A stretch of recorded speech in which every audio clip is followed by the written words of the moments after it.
Everyone welcome to GK trading education.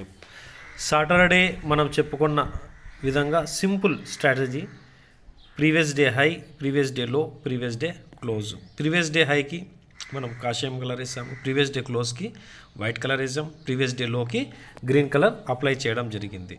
ఈ previous day above ఉన్నంత వరకు కూడా మనం అప్ ట్రెండ్ చూస్తాం. మీరు ఇక్కడ గమనించినట్లయితే ప్రీవియస్ డే అంటే 21 తర్వాత previous day high above market open అయిందండి.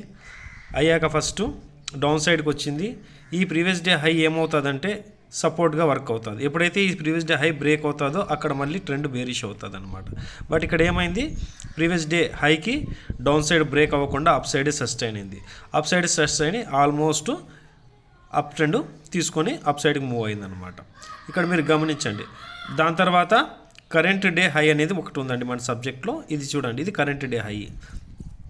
ఈ కరెంట్ డే హైకి మనం ఇక్కడ సర్కిల్ వేసి చూపిస్తున్నాం.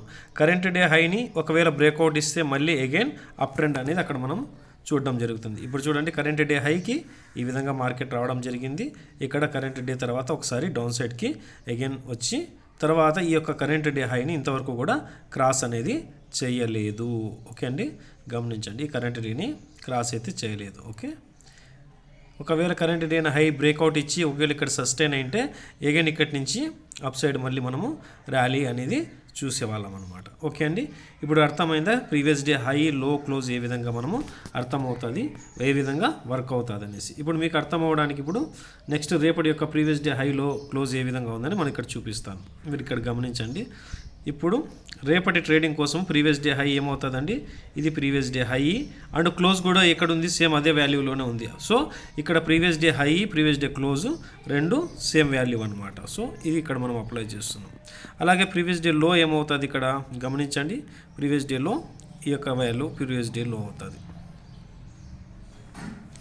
గమనించండి, ఇది ప్రీవియస్ డే లో అవుతుంది రేపటికి. సో దీన్ని మనము షార్ట్కట్లో పీడిఎల్ అని పిలుస్తాము. అర్థమైందండి. ప్రీవియస్ డేకి అబోవ్ సస్టైన్ అయితే ఇక్కడ చూడండి, రేపు ఏమవుతుంది, ఇది అబోవ్ సస్టైన్ అయితే ఈ విధంగా అప్ ట్రెండ్ ఉంటుందండి. ఒకవేళ అబోవ్ సస్టైన్ కాకుండా కొద్దిసేపు తర్వాత 10-20 నిమిషాల తర్వాత అయినా ఇట్లా డౌన్ సైడ్కి బ్రేక్ ఇస్తే ఇది ఇక్కడ డౌన్ ట్రెండ్ ఉంటుంది. సో ఇక్కడ దీంట్లో ఏమంటే ఈ యొక్క ఫార్ములాలో మీ స్టాప్ లాస్ అనేది చాలా చిన్నగా ఉంటుంది అనమాట. చిన్న స్టాప్ లాస్, పెద్ద టార్గెట్ అనేది ఉంటుంది. అంటే రిస్క్ తక్కువ, రివార్డ్ ఎక్కువగా ఉంటుంది. మళ్ళీ ఇంకొక విషయం మీరు ఇక్కడ గమనించినట్లయితే రేపు బ్యాంక్ నిఫ్టీకి ఇది కూడా మంచి ప్రైజ్ యాక్షన్ జరిగిన వాల్యూ. ఇది ఒక బాక్స్ జోన్ అండి.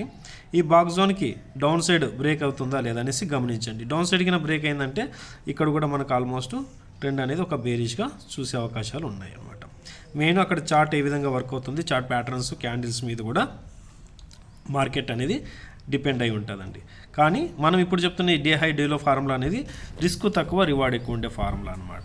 ఆల్మోస్ట్ ఈ యొక్క డే హై, డేలో, డే క్లోజ్ అనేది మార్కెట్ ఎటువంటి మూమెంట్ ఇచ్చినా కానీ ప్రీవియస్ డే హైని కానీ బ్రేక్ అవ్వాలా, లేకుంటే లో అన్నా బ్రేక్ అవ్వాలా, లేదంటే క్లోజ్కి అబోవ్ అన్నా, లేదంటే క్లోజ్కి బిలో అయినా కానీ మూమెంట్ అవ్వాలా. సో ఇంట్రాడే పర్పస్లో రిస్క్ తక్కువ, రివార్డ్ ఎక్కువగా ఉన్న స్ట్రాటజీ ఏదైనా ఉందంటే ఈ ప్రీవియస్ డే హై, ప్రీవియస్ డేలో, ప్రీవియస్ డే క్లోజ్ ఫార్ములా అండి.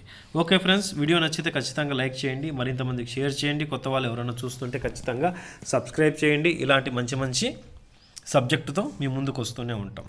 జై హింద్.